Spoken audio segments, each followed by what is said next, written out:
Have you ever chosen to disappear? Not out of weakness.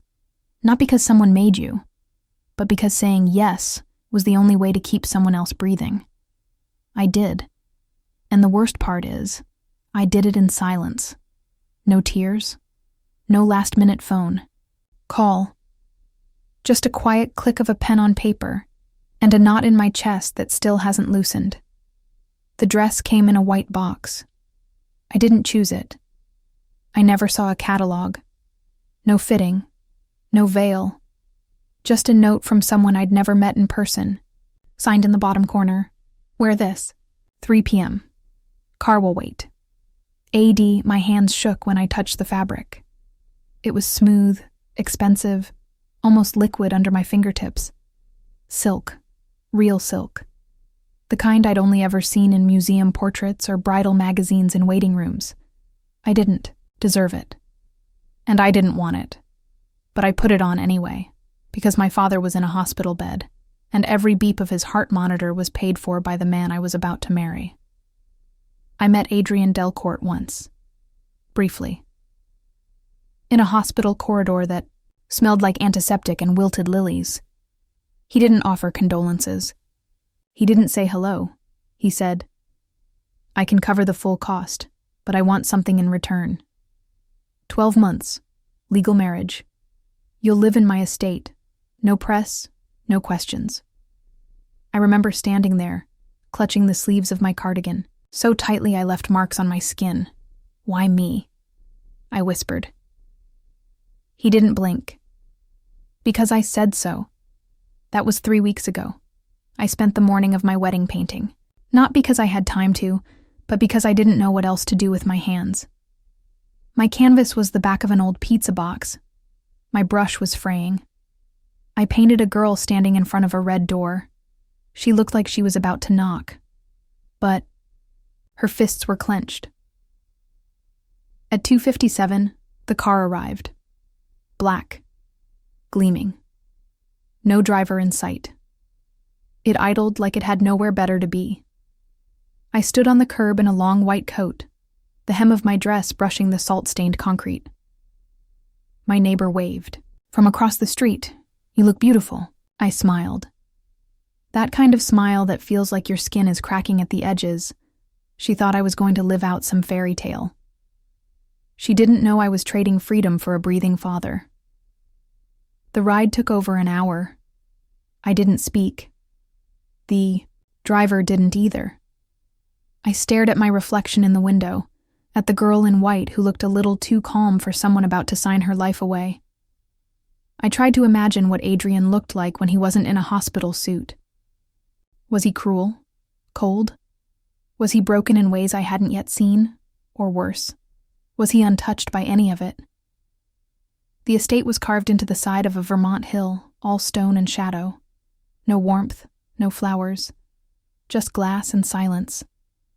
A woman met me at the door, early 40s maybe, slick bun, black heels, a clipboard in one hand. She looked me up and down once. "Follow me." That was it. I expected an altar, a notary, a line of legal witnesses. What I got was a glass table, 2 chairs, and a pen. Adrian stood at the far end of the room, back turned, staring out at a forest so still it felt painted. When he turned, I felt the chill of him before I registered his face. Sharp jaw. Skin like marble.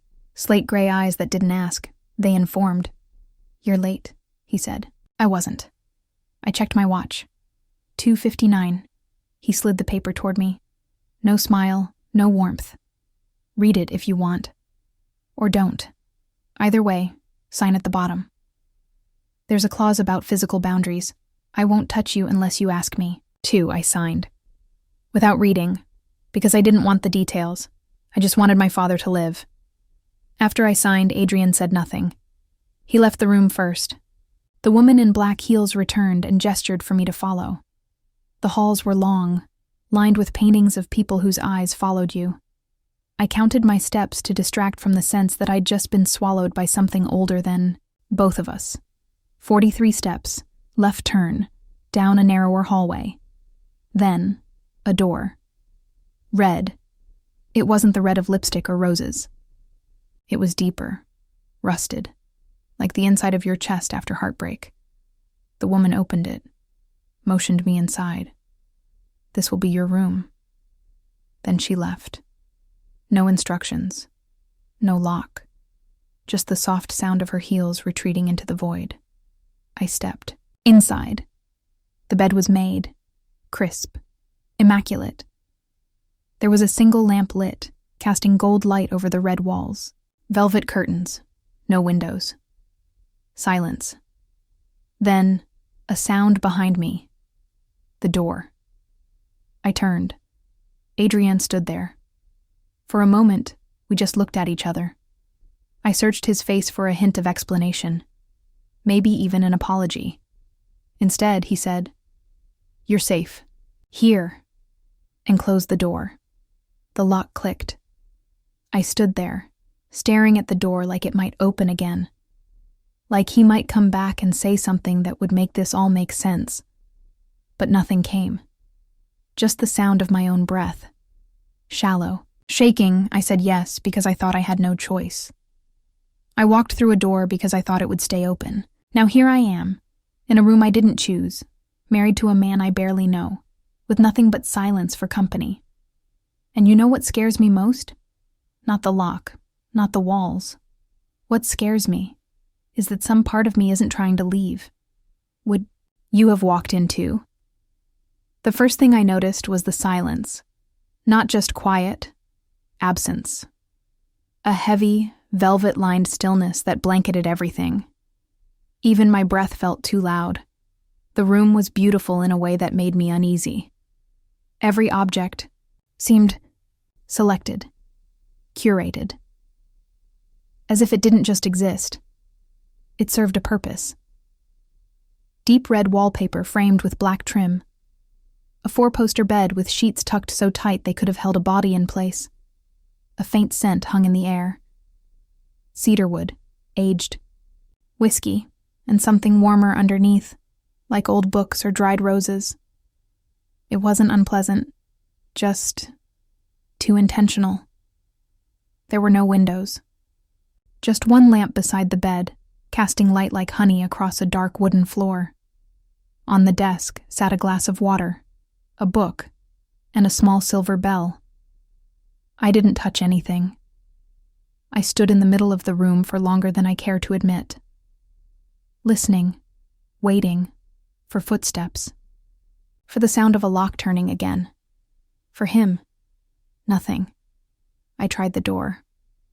Of course it didn't open. The handle was cold and immovable, like it had been part of the wall since the house was built. No keypad, no knob. Just that one awful sound. From earlier. Click. I leaned my forehead against it. "You're safe here," he'd said. It echoed now. Not like comfort, but like a warning I didn't understand until it was too late. I didn't scream. I wasn't that girl. Not the dramatic type who throws herself against the walls, who begs. No, my silence was quieter than his. And sharper. I sat on the edge of the bed and tried to think. Why lock me in? He had me already. Legally, physically. Why take the extra step? Unless... This wasn't about possession. It was about control. An hour passed. Maybe 2. Eventually, I crossed the room and picked up the book. It was Wuthering Heights, hardcover, bound in leather. My name was embossed on the inside cover. I stared at it. He knew my favorite book. I opened the drawer in the bedside table. Inside, pencils, sketch paper, a small box of watercolors. I closed it. My hands had started to shake again. He hadn't. Just married me. He'd studied me. Sometime later, the bell on the desk chimed softly, though I hadn't touched it. A few minutes passed, and then I heard it. A click outside the door. Soft footsteps. Not his. Lighter. The woman from before entered carrying a silver tray. She didn't look at me, just placed it on the desk, Soup, bread, tea. He said you might not eat if it was him, she said. Then she left. The lock clicked again. I didn't touch the food. Not at first. I sat back down, looked at the sketch pad. My fingers itched. Muscle memory. I hadn't gone a day without drawing since I was 12. But somehow picking up that pencil felt like giving in. Still, I drew. Not people, not rooms, just the door. Over and over. Red, closed. Red, closed. Red, closed. I didn't sleep that night. Not really. The bed was too comfortable. The sheets too soft. The pillow smelled like sandalwood and storm air. I felt suspended, trapped in something luxurious, like silk wrapped tight around a throat. I lay there, staring at the ceiling, wondering if he was somewhere else in the house. Awake, listening, watching. The next morning, I woke to a folded note slipped under the door. Handwritten. If you want to walk the garden, ask. The key stays with me. I held it for a long time. My first instinct was to tear it. But I didn't. Because part of me wanted the garden. Because part of me, God help me, wanted to ask. That afternoon, the woman returned. She brought fresh clothes, simple, elegant, in my size. She left without speaking. But there was another envelope, this time on the desk. Inside, a single line. You don't have to like me, but you're not here by accident. I stared at those words until my vision blurred. I thought I was here as a trade, a price. Now, I wasn't so sure. Later, I stood in front of the mirror. The dress fit perfectly. I hadn't given him my measurements. He didn't guess. He knew. There was something terrifying about being known that completely by someone you didn't know at all. I looked at my reflection. Pale, composed. Like I belonged to the room. Like I'd been painted into it. And for one awful second, I saw something else in my own eyes. Curiosity. I'm scared. Not of him. Not really. I'm scared of the quiet, the way it gets inside you. I haven't seen Adrian since the moment he locked the door, but I feel him everywhere. In the book he chose, the pencil I'm using, the way this room feels like it was waiting for me long before I knew he existed. Tell me honestly, if someone gave you everything you ever needed, but took away your right to leave, would you still call it a cage? Would you fight it? Or would you stay just long enough to find out why? The third day was worse, not because anything happened, but because nothing did. The silence stopped feeling like protection. It started to feel like preparation. For what? I didn't know. Something in the air shifted, like a wire pulled too tight. I could feel the weight of 1,000 things unsaid pressing against the walls. I was being watched, not in that dramatic, paranoid way.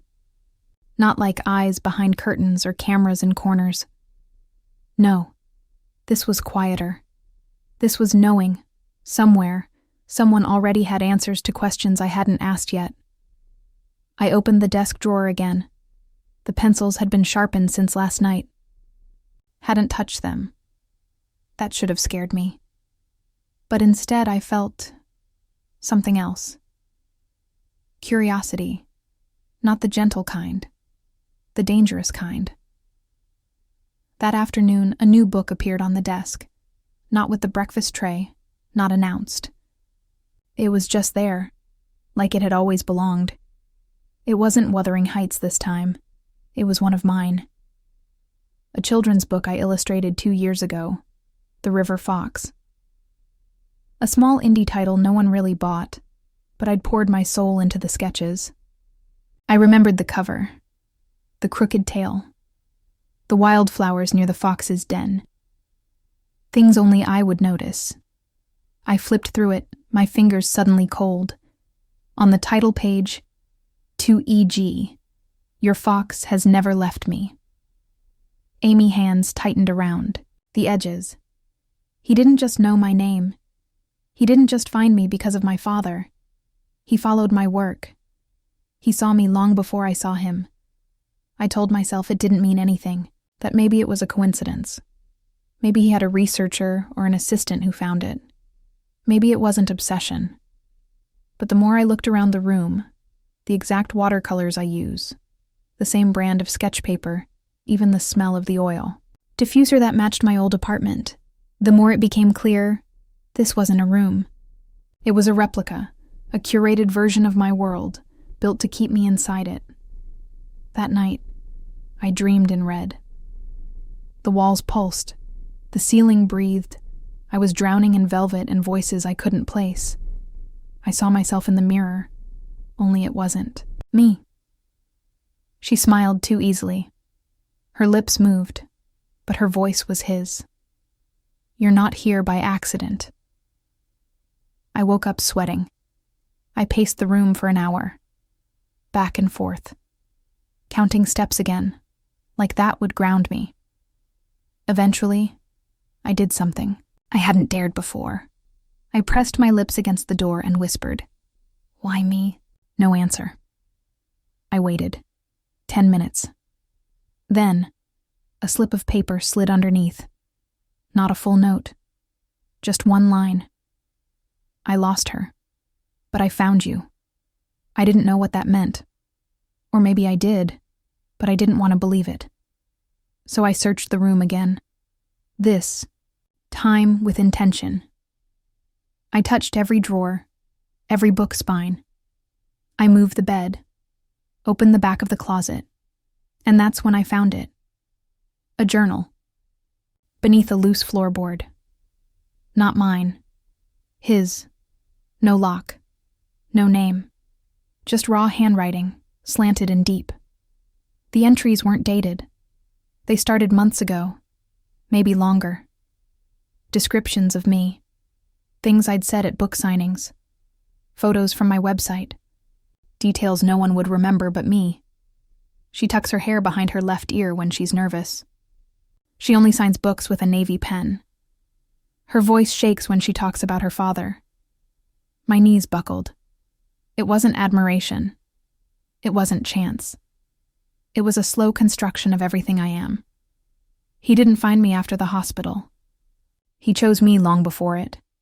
He waited for the moment I would have no choice but to say yes.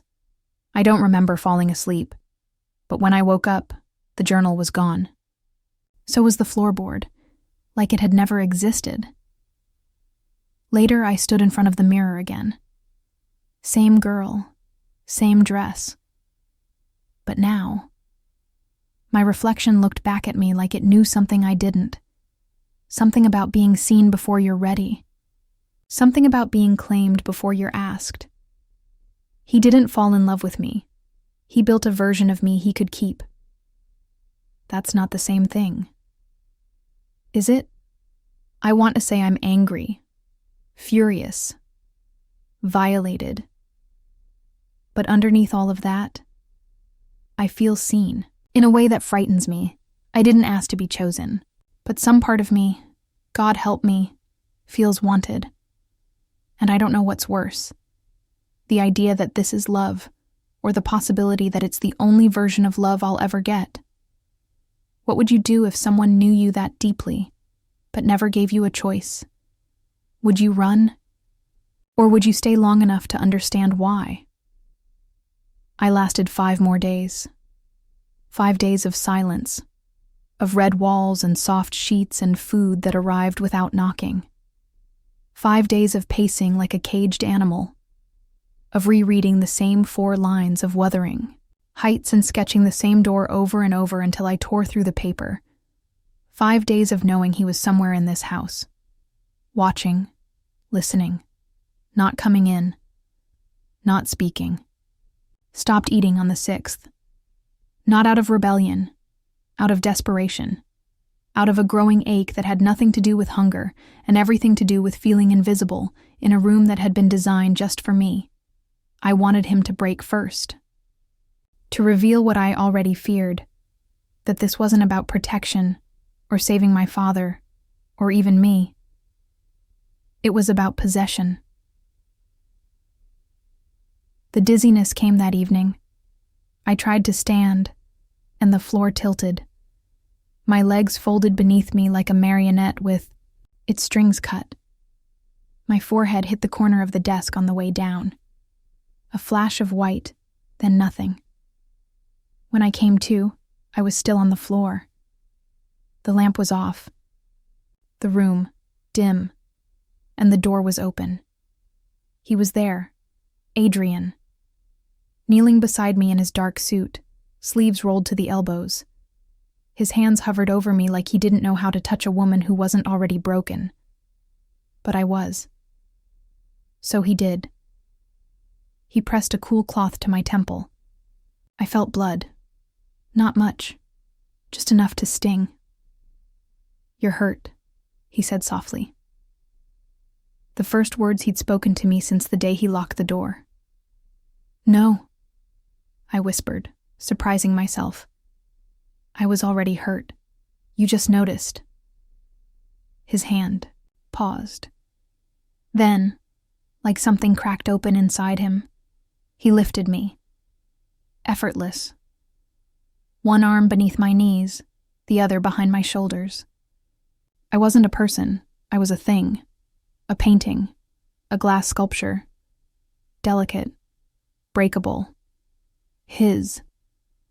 He laid me on the bed, sat beside me, didn't speak. The silence between us wasn't empty anymore. It was dense, charged, like storm air. "I found your journal," I said. I hadn't planned to say it. I expected denial. Instead, I know. No apology. No shame. Just fact. My breath hitched. "Why me?" He stared at his hands. His jaw was clenched so tightly I thought it might crack. "Because you remind me of someone I failed. That's not love." He looked up. His eyes were darker than I remembered. Not gray anymore. Steel. Storm cloud. I didn't say it was love. Silence again. Then he reached out. Slowly. Cautiously. His fingers touched mine. Only our fingertips. Barely. But the contact felt like heat. Like the power had been off in my body and that small connection flipped a switch. I didn't pull away. I should have. But I didn't. "You didn't deserve this," he said. My voice came out smaller than I wanted.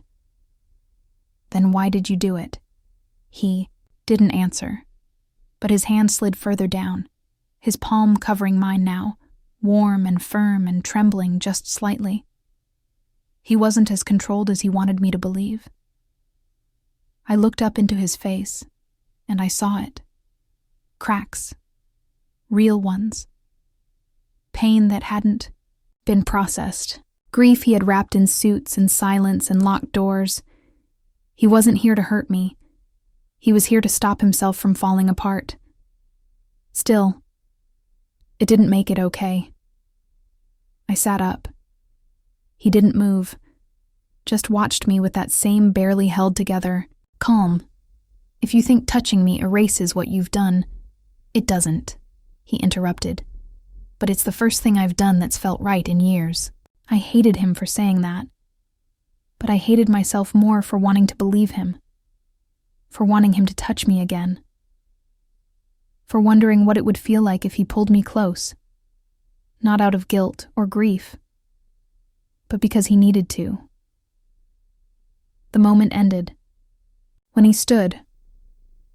"The door won't be locked tonight," he said. Then, just as he turned to go, I asked the question I wasn't sure I wanted answered. "What would you have done if I hadn't fainted?" He paused. Didn't turn around. Waited until you let me in. Then he walked out.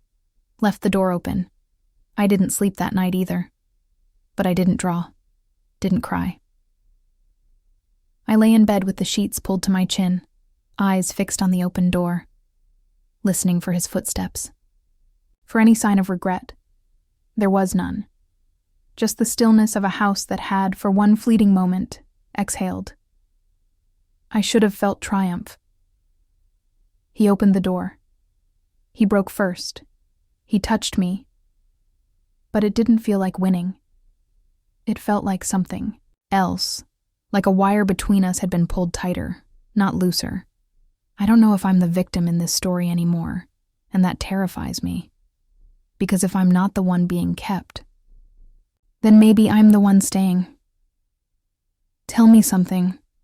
How do you know when a prison becomes a choice? And if it feels warm, does that make it any less a cage? The storm arrived without warning. One moment, the sky outside the manor was gray and heavy. The next, thunder cracked like bones splitting, and the lights across the west wing flickered, then vanished completely. The power was out.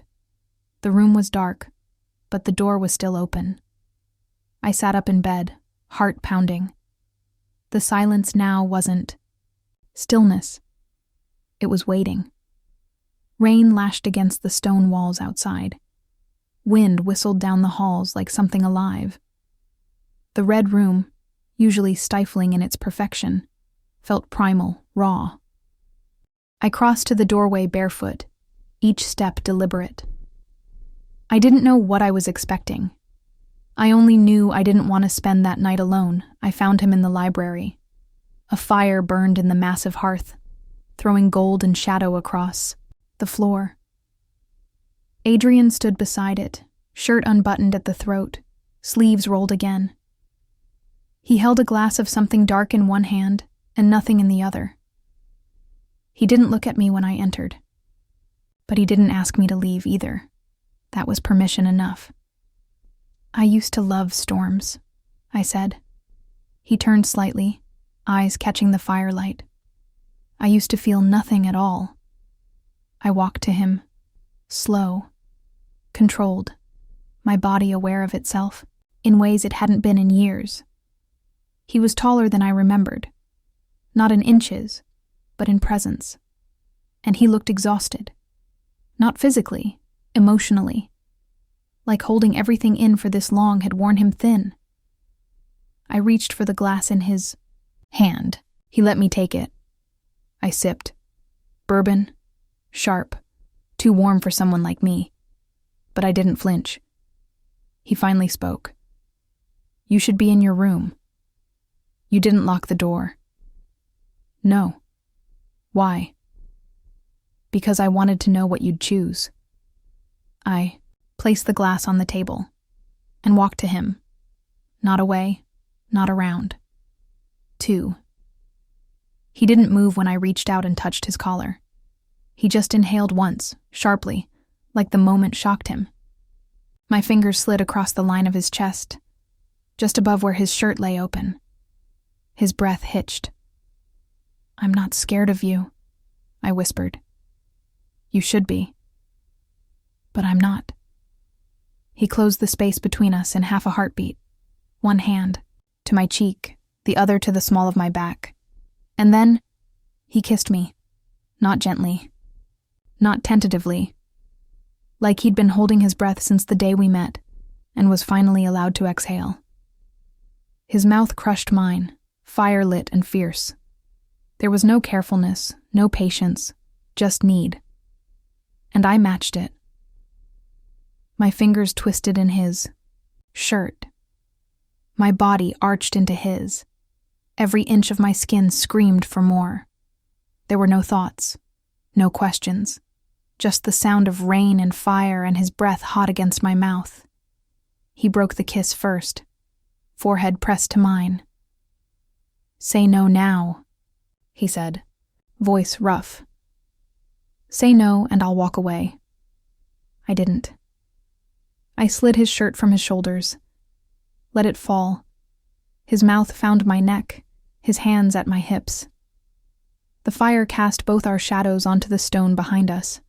One figure, tangled, pulling, crashing. He carried me to the velvet couch near the fire, not to the bed, not to the red room, not to his territory. Here, in the open, in the heat and thunder. He kissed every inch of me like he was learning the language of skin. My back arched. My pulse raced. When he entered me, I gasped. Not from pain, but from how right it felt to finally feel everything. There was no more silence, just the sound of bodies meeting in rhythm, of breath caught, released, caught again, of something deeper than desire, a possession no longer forced, but given. After, he didn't speak. He wrapped a blanket around us, held me against his chest, and just breathed. For once I felt still, not trapped, not waiting, just there. I looked up at him. His jaw was tight again, his eyes distant. "You're shaking," I whispered. "So are you," he said. We lay there for a long time, the fire burning down, the storm softening to a murmur. His hand traced idle lines across my bare shoulder. My fingers rested on the steady rise and fall of his chest. I didn't know what we were, but in that moment, I didn't care. He touched me like he was afraid I'd vanish. I let him, because part of me already had. I don't know if this was the right choice. I don't know if this is the beginning of something real, or just a slower way to fall apart. But I know what I felt, and I know I chose it. Have you ever wanted something so badly that it scared you more than being taken? Tell me, if love looks like surrender, is it still love at all? He didn't come to my room the next morning. No note, no knock, just silence. After the night we had, after what we did, I thought something would change. Not everything, just something. A look, a touch, a presence. But the door stayed open, and the hallway stayed empty. That, somehow, hurt more than if he'd locked me in again. I stayed in the red room for hours, wrapped in the blanket we'd left by the fire, still wearing the skin he touched, like it belonged to him. I replayed every moment, not just of last night, but of every night before it. The journals, the replicas, the knowledge of me he shouldn't have had. I wanted to believe our bodies had erased the past. That connection, when real, rewrites everything. But the truth was still hiding somewhere in this house, and I couldn't keep pretending not to look. I waited until late afternoon, until the staff had gone quiet and the storm had fully passed. The house smelled of rain and old stone. I moved barefoot through the halls, retracing the way back to the library, past the cold marble busts and expressionless oil paintings. I didn't knock. Adrian was there, standing behind the desk, sleeves rolled, tie loosened, a whiskey glass half full beside his hand. He looked at me. No smile, no apology. "You're not supposed to be in this wing." "That's the thing about unlocked doors," I said. "They open both ways." I closed the distance between us slowly. He didn't move, didn't flinch, just watched me like he was bracing for a storm that had already landed. "I need the truth, Adrian." "About what?" "About who I am to you." He looked down. His knuckles went white against the edge of the desk. "You know who you are." "No, I know who I am. I don't know why you picked me, why you built a room for me before we ever met, why you knew my measurements, my books, my handwriting." He didn't answer, so I kept going. "You want to touch me. You want to keep me, but you won't tell me why. Because the reason would make you leave." His voice cracked, just slightly, but enough. That's when I knew. "There was someone else," I said. His eyes met mine. And in that look, I found the truth. "Her name was Annalise," he said. "She was my sister." The air left my lungs. She was younger, smarter, softer. I raised her after our parents died. I protected her. I thought I did. But I failed her. He turned away. She trusted someone who ruined her. A man who lied, manipulated her, and disappeared when she needed help. She took her own life before I could stop her. He swallowed, hard. Your father was the doctor who tried to save her. But he was too late. And I was too late too. I gripped the edge of the desk. So you what? Found me because I looked like her? No. I found you because you felt like her. The way you moved, the way you spoke. I saw her in you, but not just her. Something else. Something I never let myself have. And you bought me. He winced. I gave you a choice. No. I snapped. You gave me an ultimatum disguised as mercy. My voice broke. I backed away from him and he didn't follow. You don't love me. You love your guilt. And I was convenient. That's not true, isn't it? You built me a prison that looks like comfort. You touched me like I was something fragile, like you were trying to save her through me. You're not her, he said. I know that now. I laughed. A bitter, hollow sound that didn't belong in my throat, but you didn't before. And I let you touch me. I let you have me. Do you even know how that feels?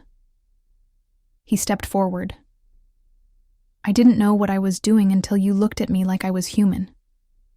And I didn't know what I was losing until I gave it to you. Silence. The worst kind. The kind that hangs between two people who just broke something they don't know how to fix. I turned to leave, but just before I reached the door, he spoke. I didn't want to fall in love with you. I didn't even want to meet you. I just wanted to make something right for once in my life. But now I don't know how to let you go. I didn't look back. Because if I had, I might have stayed. And right now, staying would have meant erasing myself to make room for someone else's ghost. I walked all the way back to the red room. It felt smaller than before, colder. I packed nothing, took only my coat. And for the first time since this began, I left without asking. I thought giving my body would be the scariest part. It wasn't. The real fear is this: realizing someone loved you only because you reminded them of someone they lost. I want to believe there was something true between us, that the heat wasn't just grief in disguise. But even the softest prison is still a cage, and I refuse to live in one. Tell me, what would you have done? Would you walk away from the only person who's ever seen you, even if you weren't? Sure they ever saw you at all? It took me 4 days to feel like I could breathe again. I rented a room above a bookstore in the village 2 towns over. The walls were thin, the water pressure weak, but there were windows. Real ones, and locks I controlled. I made tea. I painted. I didn't think about Adrian, until I did. The truth is, I was waiting, not for him to come find me, but to see if I missed him for who he was, or just the space he filled. I didn't miss the red room, but I missed the quiet way he looked at me when he thought I wasn't watching. I missed the steadiness of his hands, the rough honesty in his voice when it cracked. I missed the man I almost believed was real. It was snowing the night he came. I heard the knock around 8 p.m., 3 taps. Not rushed, not hesitant. Just final. I opened the door. Adrian stood there in a long black coat, snow in his hair, no umbrella, no shield.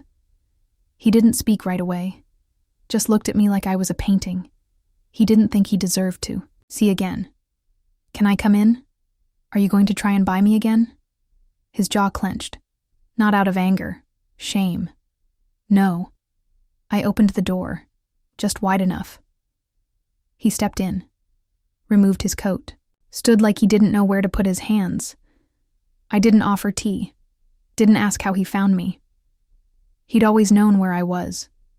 The real question was why he waited this long to come. I didn't come to convince you, he said. I didn't come to say I was right. He looked tired. Then why are you here? Because I needed to say it with nothing left to offer. I crossed my arms, not defensively, just to stop my fingers from shaking.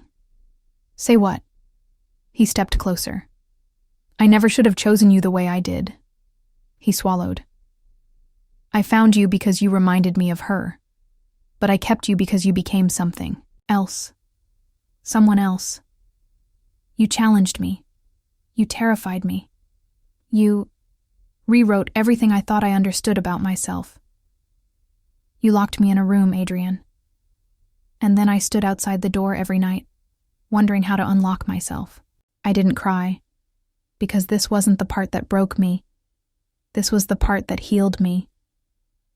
Seeing him like this, not polished, not powerful, not performing, just a man standing in front of the woman he hurt, asking not for forgiveness, but to be heard. You said you wouldn't touch me unless I asked, I said quietly. He nodded, and I meant it. I stepped forward, lifted his hand, placed it over my heart. Then listen. He closed his eyes, and for the first time, I saw him surrender. Not to me, to us. We didn't kiss. Not that night. We sat on the floor, backs against the bed, legs tangled. I told him about my mother, who died too young, about how I used to believe love was a transaction. You gave, you earned, you were allowed to stay. He told me about the panic attacks no one saw, the guilt he never named, how silence had become his first language. We fell asleep there, fully clothed, fully conscious, not lovers, not enemies, just two people choosing to be real with each other for the first time. I moved back into the manor 2 days later, but not into the Red Room. I asked for a new space. I designed it myself. Blue walls, open windows, my canvases, my rules. Adrian didn't argue. He gave me the key. That spring, I stood in the garden, barefoot in the grass, while he painted the fence beside me. He looked younger in the sun, like whatever darkness lived in him had finally stopped feeding. He caught me staring. What? You're smiling, I said. So are you. I didn't stay because he needed me. I didn't stay because I owed him. I stayed because I saw him, clearly, finally. And I let him see me. You can't love someone into becoming better. But sometimes, love holds the mirror long enough for them to choose it themselves. Tell me, have you ever walked away from someone you loved, just to find out if they'd walk towards you on their own? Because I did. And he did. And that's the only reason I came back. We didn't talk about the first wedding, not once. Not because we wanted to forget it, but because there was nothing real to remember. No vows, no love, just survival dressed in silk. This time was different. This time, I asked him. I asked Adrian Delcourt to marry me, and he said yes. No contracts, no locked doors. Just two people who'd already lost and found each other once. Willing. To do it again, this time by choice. We held the ceremony in the garden, just us. No guests, no music. Only the wind moving through tall grass, and the scent of fresh lavender. I wore a dress I painted on canvas first, then had made exactly as I imagined. Soft, simple, the color of snow just before it melts. Adrian wore black. No tie, no mask. When he took my hand, he didn't grip it like a claim. He held it like a promise. No rooms, he whispered. No locks. No ghosts, I replied. We didn't write vows. We spoke from wherever words begin before they reach the mouth. I loved you wrong the first time, he said. But I never stopped loving you. And I didn't know who I was when you met me, I said. But now I do. And I choose to be that woman, with you. After the ceremony, we walked barefoot back through the house, past the red room. It was still there. He'd never changed it. Do you want me to tear it down? He asked. No, I said, because that room wasn't just a cage anymore. It was a chapter, a place where I learned to listen to myself, where I remembered what it meant to be angry, curious, tender, afraid, where I learned that being seen was terrifying and sacred. Leave it, I said. But let's never sleep there again. We made a new room, light, open, full of windows and flaws and warmth. He called it ours. I called it home. Nights became rituals. Tea after dusk. Sketching while he read. Firelight and slow music. Fewer words. More touch. Not hungry. Not hurried. Just us. Unfolding. Slowly. Without permission or performance. One night, I asked him if he still dreamed of her. Annalise. His sister. The shadow that once lived between us. He looked down at the floor for a long time. I don't dream of her anymore, he said. But I think she'd like who I became. He touched my cheek. Because of you. I started painting again. Not red rooms, not locked doors, but windows, wild gardens, unfenced edges, and people, whole and complicated and real. I signed the first, one under my new name, Evelyn Grace Delcourt. Sometimes I still get quiet. Still wonder what would have happened if I hadn't fainted that day. If I hadn't spoken. If I'd walked out and never looked back.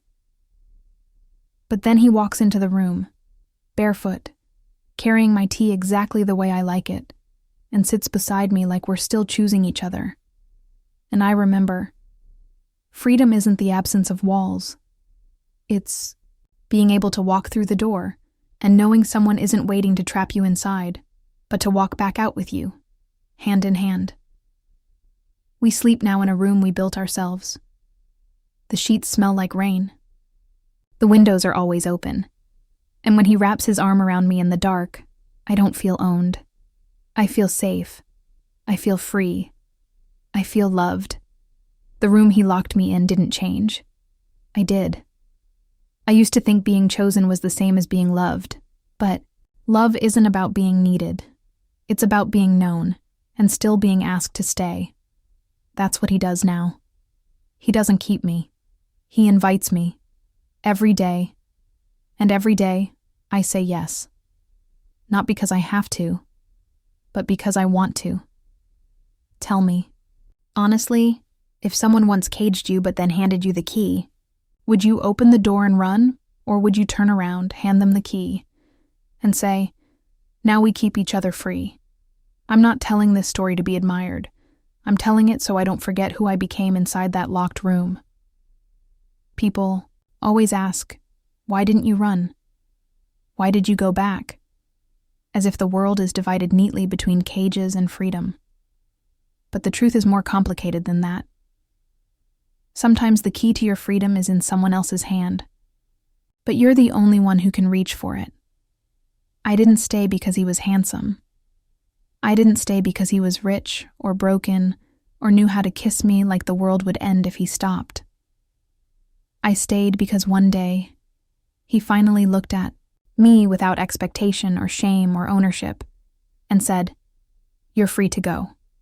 But if you ever choose to come back, I'll spend the rest of my life proving you're not alone. And for the first time, I believed him. I didn't need a perfect man. I needed a man who could be honest, who could admit he was wrong, who could look at the damage and not call it romantic, but call it what it was, a choice. And one he regretted. Not everyone deserves a second chance. Let me say that again. Not every love should be salvaged. if you are with someone who only wants the version of you that is quiet, obedient, or scared, leave.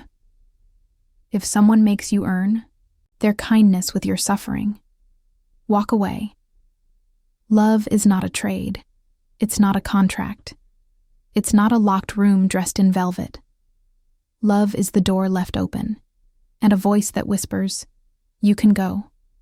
But if you stay, I will never hold that choice against you." There's a difference between being chosen and being seen. Adrian chose me long before I knew his name, but he didn't see me, not truly, until I walked away, until I stood in front of him, not as a girl who needed saving, but as a woman who knew the weight of her own worth. You may be wondering if this is a love story. It is, but not in the way you think. This is a story about a woman who was once given a life that looked beautiful on the outside but was hollow at the center, who was once kept behind a door with her favorite books, her favorite colors, her favorite scents, but none of her own decisions, and who chose, finally, deliberately, to rewrite the ending. Sometimes I still think about that room, the red wallpaper, the thick silence, the perfectly arranged comforts. It was designed to make me feel safe, but safety without freedom is just a well-decorated cage. It's not enough to be protected. You deserve to be trusted. You deserve to be asked what you want. I wish someone had told me this when I was younger.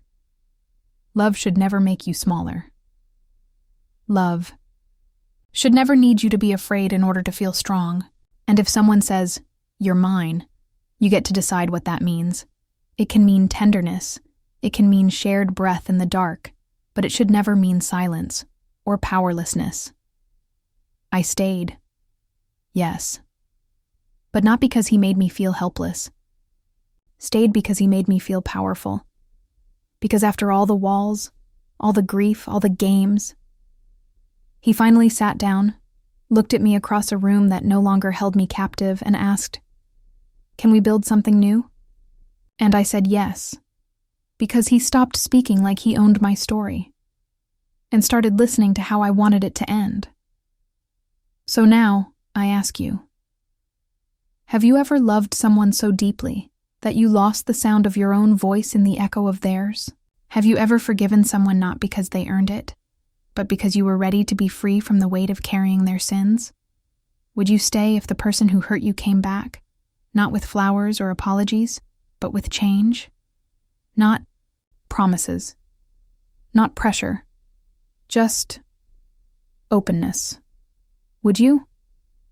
I stayed, not because I had to, but because I could. Because this time I wasn't choosing between myself and someone else. I was choosing both. And that's the difference between love that holds you hostage and love that lets you hold yourself. What about you? Have you ever walked away from someone you loved just to see if they'd come find you, not to take you back, but to let you choose again? And if they did, would you choose them? The red room was once the end of me. Now, it's the chapter I outgrew and the story I survived.